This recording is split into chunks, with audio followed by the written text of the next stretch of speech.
বিএনপির নেতাকর্মীদের বিরুদ্ধে করা কোনো মামলায় রাজনৈতিক নয় উল্লেখ করেছেন মাননীয় প্রধানমন্ত্রী শেখ হাসিনা। তিনি বলেছেন, অগ্নিসংযোগ, গ্রেনেড হামলা, আগ্নেয়াস্ত্র চোরাচালান ও দুর্নীতির মতো সুনির্দিষ্ট ফৌজদারি মামলায় অভিযুক্তরাই মামলার আসামি হয়েছেন।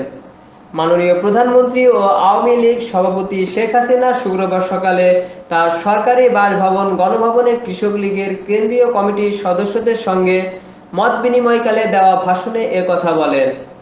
আওয়ামী লীগের সহযোগী সংগঠন বাংলাদেশ কৃষক লীগের 52তম প্রতিষ্ঠা বার্ষিকী উপলক্ষে এই মত বিনিময় সভার আয়োজন করা হয়।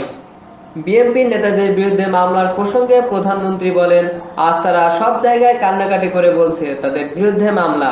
তাদের জিজ্ঞেস করতে হবে মামলাগুলো কিসের মামলা। অগ্নিসন্ত্রাস, অস্ত্র পাচার, গ্রেনেড হামলা সহ বিভিন্ন অপরাধের মামলা। তারা অপরাধ করেছে, তাদের বিরুদ্ধে আইনগত ব্যবস্থা নেওয়া হয়েছে, সেটাই তো বাস্তবতা। এসব মামলা দ্রুত শেষ করে এগুলোর শাস্তি দিয়ে দেওয়া উচিত বলেও মনে করেন শেখ হাসিনা।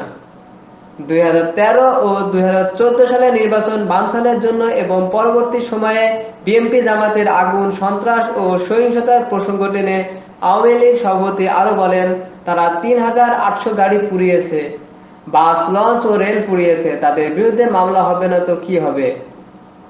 মাননীয় প্রধানমন্ত্রী আরো বলেন, তাদের বিরুদ্ধে কোনো মামলাই তো পলিটিক্যাল মামলা নয়, প্রতিটি মামলা হচ্ছে অগ্নি সন্ত্রাসের মামলা।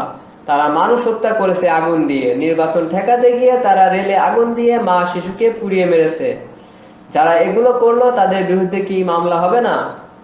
বিএনপির নেতাকর্মীদের গ্রেপ্তার সম্পর্কে মাননীয় প্রধানমন্ত্রী বলেন, কান্নাকাটি করে তারা সব জায়গায় বলছে এত লাখ লোক তাদের গ্রেপ্তার। সারা দেশে যত জেলখানা আছে সেগুলোর একটা ধারণ ক্ষমতা রয়েছে। তারা যত লাখ লোক গ্রেপ্তার হয়েছে বলছে জেলখানাগুলোর তো তত ধারণ ক্ষমতা নেই। আওয়ামী লীগ সভাপতি বলেন, তারা যেভাবে বলছে তাদের 60 লাখ লোক গ্রেপ্তার হয়েছে, 60 লাখ লোক ধারণ করার ক্ষমতা নেই এইসব জেলে। তারপরও যতটুকু ধারণ ক্ষমতা আছে সবাই বিএনপির লোক, এটাই তো তারা বলতে চাচ্ছে। তার মানে বাংলাদেশে যত অপরাধ সব অপরাধ করে বিএনপি। মাননীয় প্রধানমন্ত্রী বলেন, তিনি জাতির পিতা বঙ্গবন্ধু শেখ মুজিবুর রহমানের পদাঙ্ক অনুসরণ করে সমবায় ভিত্তিক কৃষি নিশ্চিত করে ফসলের উৎপাদন বৃদ্ধির উপর গুরুত্ব আরোপ করেছেন। তিনি দেশের প্রতি ইঞ্চি অনাবাদি জমি চাষের আওতায় আনার মাধ্যমে সার্বিক উৎপাদন বাড়ানোর জন্য তার আহ্বান পুনর্ব্যক্ত করেন। তিনি বলেন, সমবায় ভিত্তিক কৃষি চালু করে জমির আল দূর করে বিপুল পরিমাণ আবাদি জমি রক্ষা করা যেতে পারে। মাননীয় প্রধানমন্ত্রী আরো বলেন, এক সময় যারা নুন ভাত বা ডাল ভাতের কথা ভাবতেন তারা এখন মাছ, মাংস, ডিমের কথা ভাবেন।